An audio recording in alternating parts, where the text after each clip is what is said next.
ये कहानी चूड़ामणि गांव में रहने वाले ब्राह्मण परिवार की है, जिसमें दीनदयाल अपनी पत्नी शारदा और अपने पहले बेटे अभिमन्यु और उसकी पत्नी रतन और दूसरे बेटे राघव और उसकी पत्नी सुजाता के साथ रहता था। अभिमन्यु और राघव रोज भिक्षा लेने के लिए जाते थे। एक दिन काफी समय हो जाने के बाद भी जब अभिमन्यु और राघव दोनों घर नहीं पहुँचे, तो राघव की पत्नी सुजाता और अभिमन्यु की पत्नी रतन उन्हें व्याकुल होकर गांव में ढूंढने लगी। चाचा, आपने इन्हें और जेठ जी को कहीं देखा है? नहीं बेटा, आज तो वे आए ही नहीं भिक्षा के लिए। वैसे बिटिया, का हो गयो? कुछ नहीं चाचा, सुबह से ये और जेठ जी दोनों घर से साथ निकले थे, पर अभी तक घर नहीं लौटे हैं। कहाँ देख लिया उन्हें? कहीं पूजा करबे के काजे तो नहीं बैठ गए? नहीं है, सारे घर और पूरे गांव में देख चुकी, कहीं मिले भी नहीं है। पीछे से रतन भी आ जाती है। सुजाता भाभी, ये दोनों मिले कि नहीं? मुझे तो नहीं मिले। मैंने हर घर गली सब जगह देखा, सबसे पूछ भी लिया, पर कहीं नहीं मिले। ये कहीं चले तो नहीं गए हमसे रूठकर? तभी पास से एक लड़का योगेश आता है। भाभी, आप रो क्यों रही हो? भाभी, हिम्मत रखो, यह दोनों यहीं आसपास के गांव में ही होंगे। अरे भाभी, मैंने दोनों को गांव के तक्षक मंदिर वाले रास्ते पर जाते हुए देखा था। योगेश की बातों को सुनकर सुजाता और रतन दोनों घबरा जाती हैं। बेटा, आप दोनों घर चली जाओ, अब शाम हो गई है। वैसे भी शाम का समय हो गया है। तक्षक राक्षस रात में आ जात है, जल्दी जाओ। आखिर तक्षक है कौन और सब लोग उससे डरते क्यों हैं? तक्षक मौत का दूसरा नाम है। लोग खजाने के लिए उस मंदिर में चले जाते हैं। तक्षक लोगों की जान क्यों लेता है? तक्षक मोगी देवी की पहली संतान थी। तक्षक बहुत लालची था। उसने देवी के सारे सोने को हड़प लिया था, और जैसे ही तक्षक अनाज को हड़पने वाला था, सारे देवी देवताओं ने उस पर हमला कर दिया और अपनी संतान को देवी ने बचाने के लिए शर्त रखी। और वो शर्त थी कि कोई भी तक्षक की पूजा नहीं करेगा और सब तक्षक को भूल जाएंगे। चूड़ामणि गांव के लोगों ने तक्षक का मंदिर बनाया और उसकी पूजा की, जिसकी वजह से सभी देवी देवता क्रोधित हो गए। और तब से लेकर आज तक देवी देवताओं का गुस्सा चूड़ामणि गांव पर बारिश बनकर बरस रहा है। लेकिन लोगों के द्वारा मंदिर बनाए जाने पर तक्षक बहुत खुश हुआ और खुश होकर उसने अपना सारा सोना मंदिर को समर्पित कर दिया। क्या वो सोना अभी भी उस मंदिर में है? हाँ, ऐसा कहा तो जाता है कि उस सोने को पाने की तलाश में कई लोग वहाँ गए, पर वापस नहीं आए। वह दोनों उनकी बात को सुनकर घर जाकर पिताजी को सारी बात बताती है। सुजाता पिताजी को बताती है, योगेश कह रहा था कि ये और जेठ जी तक्षक मंदिर की तरफ जाते हुए दिखे थे। जाने कहाँ चले गए दोनों? चलो, मैं उन्हें ढूंढने सुबह जाऊंगा। वैसे भी इस वक्त निकलना ठीक नहीं होगा। ठीक है पिताजी। रुको, ये बात तुम दोनों अपनी माँ को मत बताना, नहीं तो वो दुखी हो जाएगी। सुबह होते ही वह दोनों बच्चों को ढूंढने निकल जाता है। वहाँ रास्ते में काफी तेज बारिश हो रही थी। बूढ़ा होने की वजह से धीरे और कांपते हुए चल रहा था। तभी रास्ते में एक दुकान दिखती है। दीनदयाल ब्राह्मण दुकानदार से पूछता है, आपने किसी दो भिक्षुक ब्राह्मणों को देखा है? हाँ, मैंने उन्हें कल भिक्षा दी थी। तभी वो दोनों किसी मंदिर और धन की बात कर रहे थे। कौन सा मंदिर? मंदिर का क्या नाम था? मुझे नहीं पता। जल्दी जाओ यहाँ से, सुबह सुबह काम भी नहीं करने देते हैं। वह आगे चला जाता है।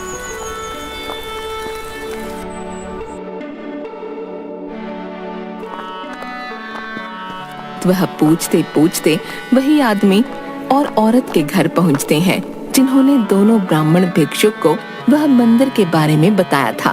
क्या आपने कोई दो ब्राह्मण भिक्षुकों को देखा है? ब्राह्मण जी, आप पहले अंदर आइए। आइए आइए। हाँ, दोनों परसों के दिन तो आए थे, आज तो नहीं आए हैं। हाँ, ये दोनों इस तक्षक राक्षस की फोटो देखकर पूछने लगे थे। मैंने उन्हें सब कुछ बता दिया। जी अच्छा, अब मैं चलता हूँ। जी ठीक है। दीनदयाल समझ चुका था कि अब उसके बच्चे नहीं बचे होंगे। उसे अपने गुरु की बात याद आई जो उस मंदिर के बारे में बताते हैं। वह कुछ सोचकर घर चला जाता है। घर पहुंचकर पत्नी से कहता है, सुनो, मैं दोनों बच्चों को लेकर 1-2 दिन के लिए बाहर जा रहा हूँ, अपना ध्यान रखना। दीनदयाल अपने झोले में पूजा पाठ का सामान और एक तस्वीर रखकर मंदिर की तरफ चला जाता है। रास्ते में वह अपने गुरु के बताए हुए बातों को याद करते हुए चलता है, बीते हुए समय की गुरुजी की बात को सोचते हुए। गुरुजी, ये तक्षक रक्षक और उसके जो सैनिक हैं, उन्हें हराने का कोई तो रास्ता होगा। हाँ, उसके लिए हमें आटे से बनी गुड़िया चाहिए होगी। इसी के साथ गुरुजी उसे बहुत सारी बातें बताते हैं। वह बातें अभी तक दीनदयाल को याद होती हैं। वह मंदिर में पहुंच जाता है। दीनदयाल जैसे ही अंदर जाता है वैसे ही वहां काला धुआं उठने लगता है, जिससे उसकी नाक में अजीब सी महक भर गई। वह आगे देखता है कि जमीन पर एक सितारा बना हुआ है। उसे इस सितारे के बारे में मालूम था। उस अंधेरे कमरे में वैसे तो कोई नहीं दिख रहा था, पर उसे वहां कई लोगों के होने का एहसास हो रहा था। उसने नजर उठाकर देखा तो छत पर एक साया सा था, जैसे काला धुआं सा वह अजीब आकार ले रहा था। साया बहुत अजीब आवाज कर रहा था। उसने कांपते हुए लालटेन जलाई तो कोई नहीं था। पूरा मंदिर मुर्दा खामोशी से गूंज रहा था। उस धुएं की वजह से उसे भ्रम पैदा हो रहे थे। उसे एकदम से ऐसे लगा कि कोई बर्फ सा ठंडा हाथ उसे पीछे से खरोंच रहा हो। वह तेजी के साथ हड़बड़ाकर पीछे मुड़ा। वहां पर कोई नहीं था। साथ ही मुख्य दरवाजा धड़ाम से बंद हो जाता है। वह तेजी से जाकर खोलने की कोशिश करता, पर कोई फायदा नहीं होता। जैसे ही वह वापस तक्षक की मूर्ति वाले रूम में जाने की कोशिश करता, वैसे ही उसके पैर में कुछ फंस जाता है, जिसके कारण वह गिर जाता है। वह जैसे तैसे उठकर संभलता है। किसी की पीछे से आवाज आती है, अभी तो बहुत कुछ बाकी है, चले जाओ, यहाँ से चले जाओ। दीनदयाल जम जाता है। वह डर रहा था। उसे कई तरह की आवाजें आ रही थीं। उसके सामने एक भेड़िए की शक्ल का इंसानी शरीर वाला एक सैनिक दिखता है। फिर वह छिप जाता है। उसे फिर से आवाज आती है। यह सुनकर वह नहीं जाता। उसे अपने बेटों का चेहरा बार बार दिखाई देता। वो मन मारकर आगे बढ़ने लगता। रास्ते में हड्डियां और मांस उसे दिखाई दे रहे थे।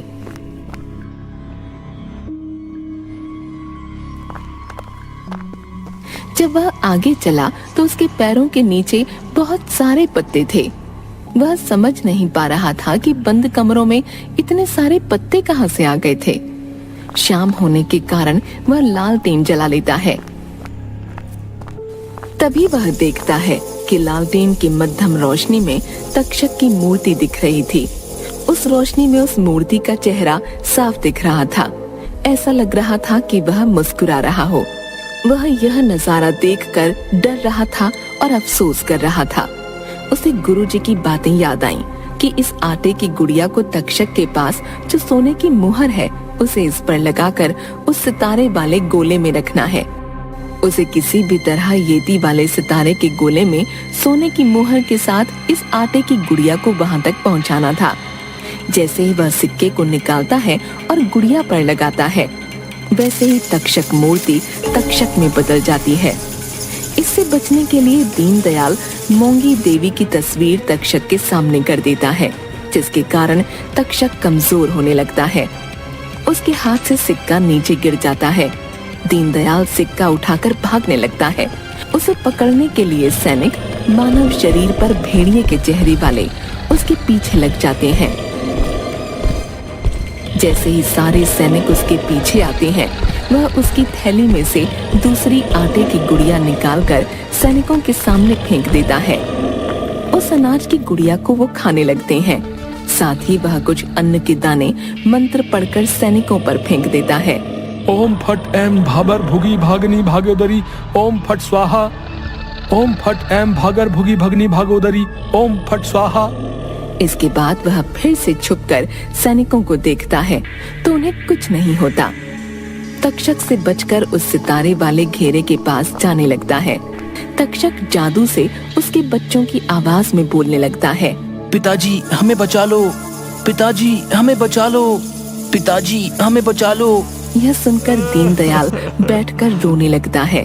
उसे बस कैसे भी करके जमीन पर बने सितारे तक पहुंचना था। वह जल्दी से जाकर उस आटे की गुड़िया को रख तो देता है, पर किसी को कुछ भी नहीं होता। वह सारी चीजें कर चुका होता है जो उसके गुरुजी ने बताई थीं। वह बड़ी सोच में पड़ जाता है। इतने में तक्षक के सैनिक उसे पकड़ लेते हैं, पर उसका कुछ बिगाड़ नहीं पाते। उसके पीछे का एक कारण यह था कि वह गुड़िया और सिक्का उस सितारे के बीच में रखे होते हैं। जो सितारे के बीच में सिक्का और अन्न की गुड़िया को रखता है, वही व्यक्ति उसे बाहर निकाल पाता है। इससे क्रोध में आकर तक्षक तोड़ फोड़ करने लगता है। मंदिर में सभी जगह वो तोड़ फोड़ करता है, खासकर एक जगह को छोड़कर। इस पर पहले तो दीनदयाल का ध्यान नहीं जाता, पर उसकी नजर एकदम से उस जगह जाती है जहाँ जरा सा भी तोड़ फोड़ नहीं होती। वह जगह बिल्कुल साफ होती है। तभी चालाकी से साफ वाली जगह पर वह खड़ा होकर वहाँ जो छोटी छोटी आटे की गुड़ियाओं को तोड़ने लगता है। उसमें तक्षक के सैनिकों की जान होती है। वह सारे सैनिक मारे जाते हैं, जिससे तक्षक और गुस्सा होने लगता है।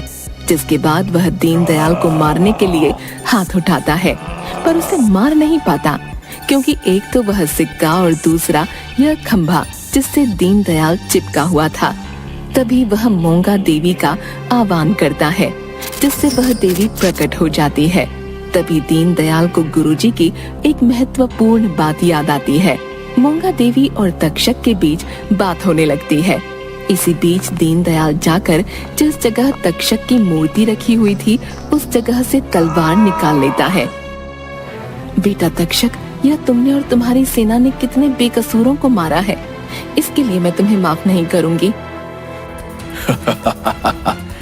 तुम मेरा कुछ नहीं बिगाड़ सकती हो। दोनों में युद्ध होने लगा।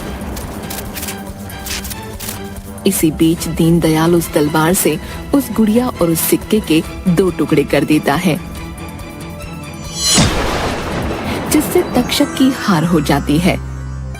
मोंगा देवी दीनदयाल की तरफ देखते हुए, प्रणाम माता, मैं मेरे गुरु से प्राप्त मंत्र से आपके दर्शन प्राप्त कर धन्य हुआ।